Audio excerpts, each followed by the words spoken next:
Warning. Warning. The following game is rated M. The video in question can contain bad language, crude humor, sexual themes, and probably demonetization from the YouTube overlords. You have been warned. No More Heroes. I actually don't have an experience with this series, truth be told. I was told about this game and I thought it was a boss fighting simulator akin to something like Monster Hunter or Cuphead.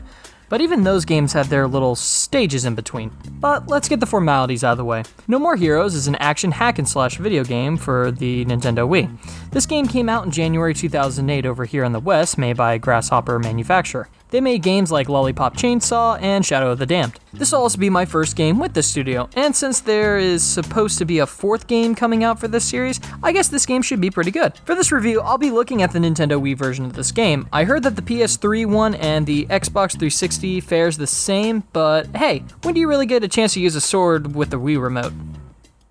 I mean a good game. Alright, let's see if this game is a touchdown with No More Heroes.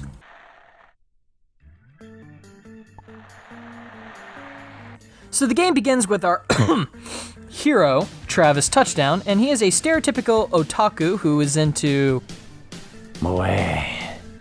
This guy is dripping with so much personality, and most of this game's charm comes from Travis. The game begins with us at the No More Heroes motel. Roll credits.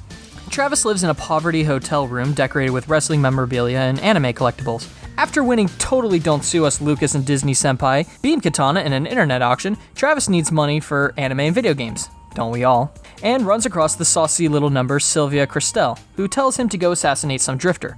Travis informs the guy holding the Wii remote, meaning us, that he's now the 11th ranked assassin, and now he wants to be number 1. Now with this game, I can't really go into the story other than he wants to be the number 1, and he can't stop what he's doing because anyone can try and kill him now for his spot, almost like the Afro Samurai, except he has to fight his way to the top.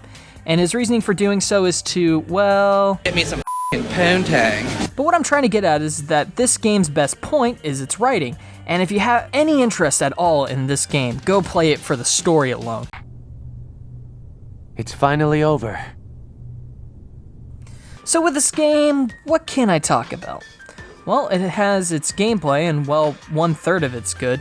Alright, so the game has a very satisfying style of killing. When you execute everyone by either decapitation or slicing them with a jump slash, this game is really satisfying getting kills done with a suplex, then stabbing them with your beam katana. During combat, on-screen prompts will appear for you to swing the Wii remote and nunchuck to the appropriate direction. This gives the game an extra level of tension, because you'll be swinging at your opponent, then bam, give him your finishing move, slam him down, and then dead.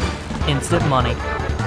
Oh yeah, see this little slot machine? Well, during combat, when you kill someone, you have the chance to go into Travis's alternate form, Dark Travis. Channeling his inner ki, he gets the ability to shoot one of his ki blasts of strikes, insta-kill moves with his katana, or move at heightened speeds that the world slows down around him and he rapidly wails on his opponent. When his beam katana gets low and he needs to recharge by,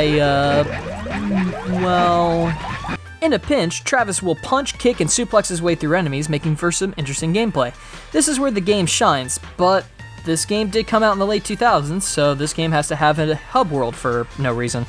The hub world is going to be used to go from mission to mission, and on top of that, this game has MacGuffins to collect, like t-shirts, balls, and random money pickups. There are trading cards to collect, but I only saw them in the actual levels, but I could be wrong. So, going around collecting and going to levels, this is where Travis Kick Bike comes in, and you will be kicking yourself in the ass for all the bull that this bike trouble will give you. No joke, this bike controls like. The thing is, it's hard to explain bad control without you experiencing the control yourself. I guess even with how it handles, Travis prefers his bike since he hasn't had a lady in his life. For the last time, I'm dating a motorcycle. But why date a motorcycle when you can have me? Tell her, Jack. Girls are smelly. He's right, they are. Luckily, the areas you need to go to are not too far apart, and there's a lot of straight roads to drive on. But when you want to go back to the hotel, easiest thing you can do is drive the thing off in the river.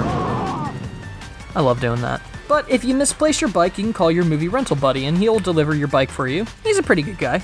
There are a lot of likable characters in this game, like Dr. Naomi, who makes modifications to your beam katana for some money, and can upgrade it as the game progresses to a better beam sword to a not 2, not 3, but a 5-bladed beam sword. Then, after the plot and getting past a literal in-game paywall, you can get the best beam sword in the game that makes George Lucas creams himself. Oh, The master himself, Thunder Ryu, he comes along to remind Travis of his training and get more suplexes, as well as he helps you with increasing your vitality, your damage, and your stamina for your, beam katana? Man, not even subtle. There's a drunk guy in a bar which give him enough balls, sports balls, and he will give you things like being able to sprint and making more money after a mission.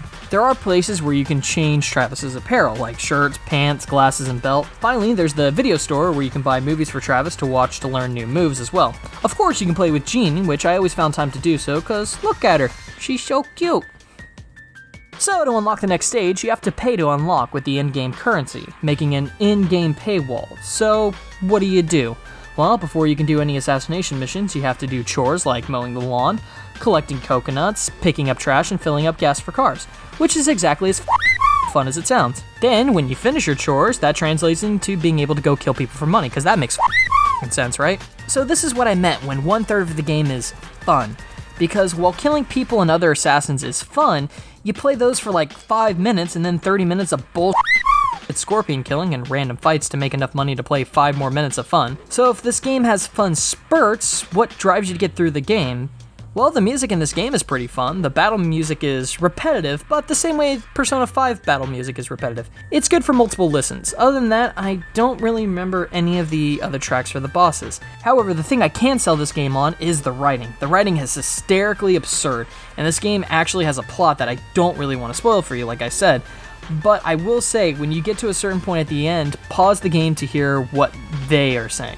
Alright, with that out of the way, can I recommend this game? Absolutely. Even with all its faults, I still enjoyed my time with it. The game has aged, and it was still a fun time to play through.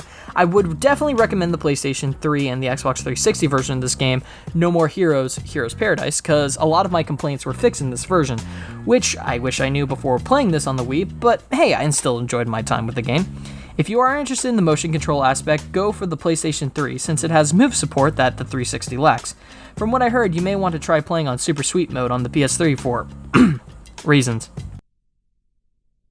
I know. Too bad there won't be a sequel. Well, we won't be jumping right into that. We have to take a small sidestep for a very ice cream-filled adventure. In the next game, I'll take a look at Kingdom Hearts 358 Days Over 2. Once again, thank you so much for watching, and I hope to see you again real soon.